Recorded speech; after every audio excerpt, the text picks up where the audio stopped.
Et l'espérance, c'est la condition de la vie. Si nous devions vivre uniquement prisonniers du moment présent, ben, nous n'aurions pas d'horizon. L'homme est un animal qui a besoin d'un horizon. Il est un animal pas fini. L'animal, l'instinct lui suffit. Donc il est guidé chaque instant pour aller vers le pas suivant. Tandis que l'homme se trouve toujours devant une portion d'inconnu. D'où évidemment une certaine angoisse, une certaine inquiétude, ou aussi une volonté d'accaparement. On voudrait qu'il n'y ait pas cet inconnu. Donc on essaie de trouver des solutions pour remplacer ce qui nous manque. Je crois que dans la société de consommation d'aujourd'hui, justement, on veut éviter d'avoir à espérer. On veut consommer, on veut remplir le caddie qui comble artificiellement cet espace inconnu pour lequel nous sommes faits, qui justement nous permet d'être nous-mêmes différents, de devenir autres et de grandir, de nous développer.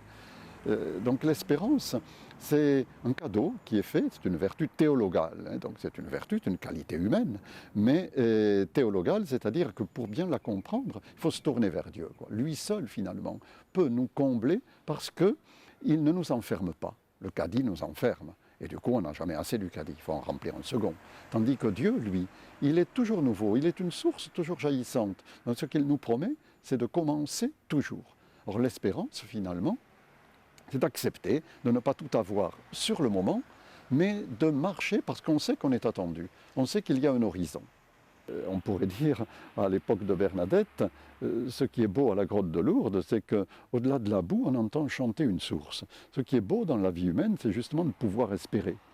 Les regards les plus beaux sont ceux qui nous espèrent, sont ceux qui nous ouvrent un chemin. Il y a des regards qui tuent. Si tu avais des balles à la place des yeux, il y a longtemps que je serais mort, dit-on quelquefois.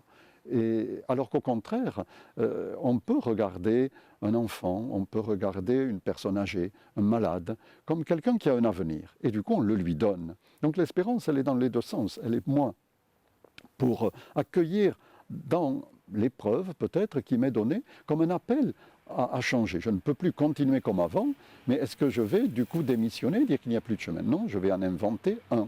L'homme a cette capacité de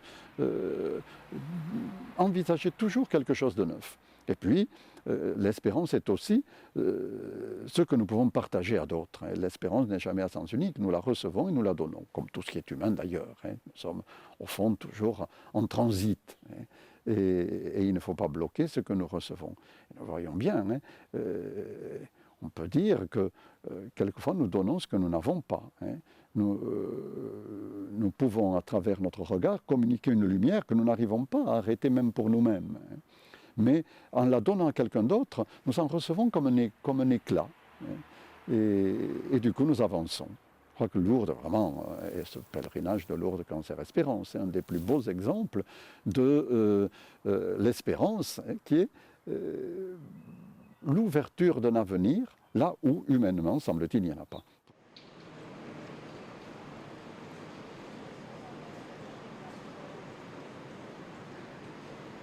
J'ai coutume de dire que si nous voulons savoir à quoi devait ressembler Marie au jour de l'Annonciation, il faut aller à Nevers voir le corps de Bernadette. 1,40 m à 14 ans, au temps des apparitions, elle n'avait pas dû beaucoup grandir quand elle est morte à 35 ans. Et Marie ne devait pas non plus, à l'âge de 14-15 ans, qui était le sien au moment de l'Annonciation, être beaucoup plus grande. Mais en même temps, comme endormie dans la mort, et donc endormie finalement dans la confiance. Bernadette, c'est cela. Bernadette a peut-être reçu, comme disait l'abbé Borde quand il était recteur des sanctuaires, elle a reçu tout enfant une bonne vitamine de croissance, qui était l'amour de ses parents. Le cousin Sajous, qui habitait à l'étage du cachot, disait « Je n'avais jamais entendu le bruit d'une dispute, mais j'entendais toujours le murmure de la prière. » Bernadette avait reçu l'essentiel, l'amour des parents, c'était la dimension horizontale, terrestre, et la prière à la direction vers le ciel. Elle avait reçu en même temps le signe de la croix, qui devait inaugurer les apparitions et qui devait l'accompagner finalement toute sa vie. Mais cette croix ne peut plus nous faire peur quand elle est le signe d'un amour. Ça veut dire, qu'on va souffrir, bien sûr, mais ça veut surtout dire que l'amour sera vainqueur de toute souffrance, parce que malheureusement, nous n'avons pas besoin de signe de croix pour savoir que la souffrance marque l'existence humaine, mais par contre, nous avons besoin du signe de croix pour savoir que la souffrance n'est pas le dernier mot de l'existence humaine, mais qu'elle est traversée par une force qui est celle de l'amour, et qui alors lui donne sens et en même temps lui offre une issue. Et c'est bien le témoignage de Bernadette, d'une part tout au long des apparitions, qui résume en quelque sorte son parcours. Au début des apparitions, elle se trouve devant une voie sans issue. Elle a en face un trou noir du rocher, on ne peut pas aller plus loin. Il est garni de saleté, dirait-on aujourd'hui, mais en fait de vieux bois, d'os, qui sont pour elle une richesse qu'elles pourront vendre aux chiffonniers. Mais même cela, elle ne peut pas l'atteindre puisqu'elle devrait traverser l'eau froide du canal et que, asthmatique, elle ne peut pas s'y risquer.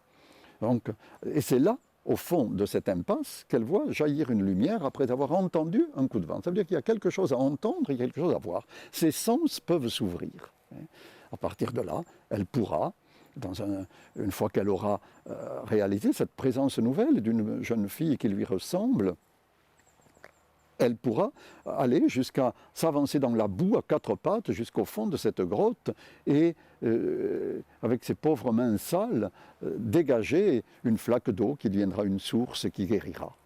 Et puis, elle pourra alors, une fois qu'elle a ainsi creusé dans la boue, dire maintenant on peut bâtir. Aller dire au prêtre de bâtir une chapelle. C'est ce qu'elle a fait pour sa propre vie. Elle a accepté d'être ce petit instrument dont Marie s'est servie. Elle dira, qu'est-ce qu'on fait? La Sainte Vierge s'est servie de moi comme d'un balai. Ce qu'on fait d'un balai quand on a fini de s'en servir, on le met derrière la porte. Voilà ma place maintenant, j'en suis heureuse et j'y reste. Bon, elle ne se réjouit pas d'être négligée. Elle se réjouit d'être utile, au contraire. Mais c'est quelquefois être utile que d'accepter de ne pas s'interposer. Il y a des gens qui veulent à tout prix se mettre en avant, mais ce n'est pas leur rôle. Et Bernadette, dans l'ombre, est tout aussi utile et tout aussi lumineuse, finalement, qu'au moment des apparitions. S'il n'y avait que l'épisode de Lourdes, nous n'aurions pas Sainte Bernadette. Nous pourrions même avoir tout le contraire. Si après Lourdes, elle s'était laissée convaincre par des avances qu'on lui faisait d'aller raconter son histoire sur les tréteaux des théâtres parisiens, elle aurait gagné de l'argent et ça aurait pu être justifié. Elle aurait pu ainsi aider sa famille, par exemple. Mais elle n'aurait pas été Sainte Bernadette. C'est-à-dire qu'elle n'aurait pas été cet être lumineux qu'elle est devenue de plus en plus à l'image de l'avant-dernière apparition du mercredi de Pâques, où tenant son cierge, elle a fini par tenir entre les mains la flamme, puisque le cierge avait fondu l'apparition durant longtemps. C'était un signe qui nous était donné, c'était juste après Pâques, c'était Bernadette devenant cierge pascal. Bernadette devenant lumineuse d'une lumière qu'elle avait vue et qui désormais lui était confiée. C'est notre mission à tous.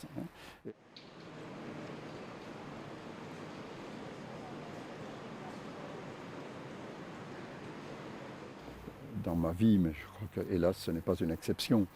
Il y a eu un événement qui constitue pour moi un seuil entre un avant et un après.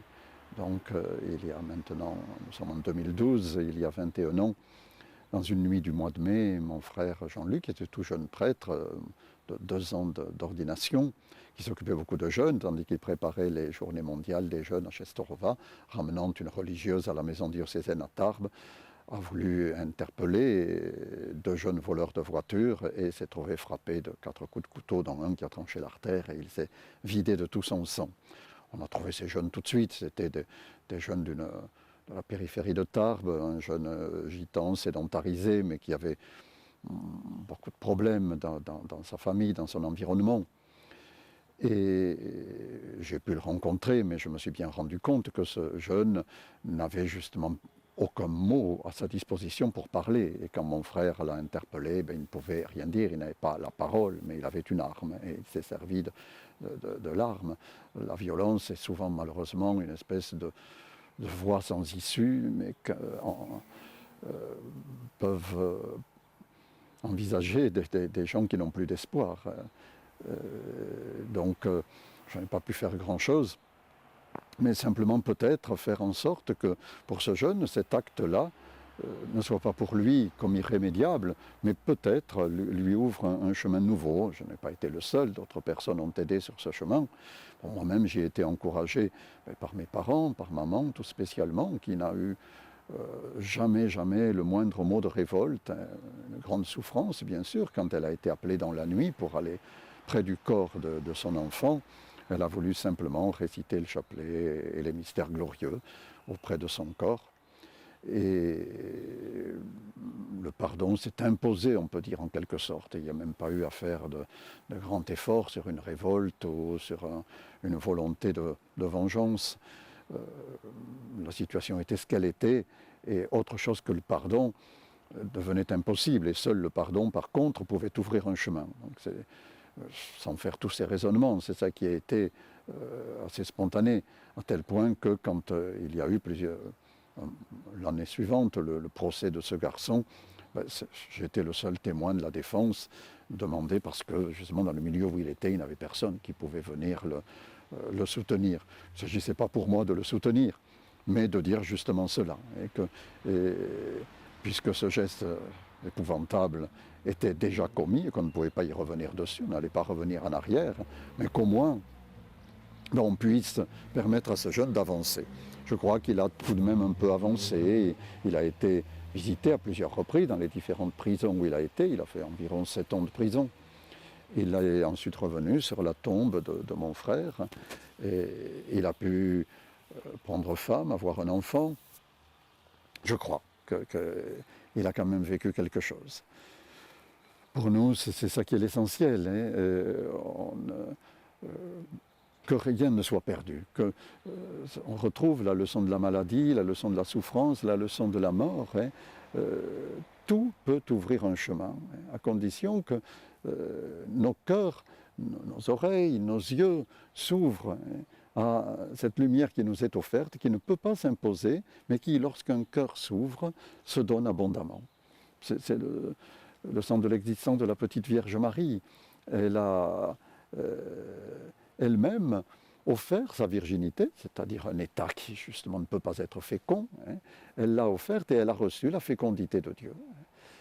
Dans chaque événement, dans chaque circonstance, nous sommes appelés à cette confiance. Et à travers la vie et la mort de mon frère, j'ai découvert que c'était vraiment ce qui le caractérisait. Il voulait être un homme eucharistie, disait-il, c'est-à-dire toujours capable de rendre grâce et de permettre à la grâce d'agir. Voilà sans doute ce qui est à travers cela un chemin et dont je peux témoigner.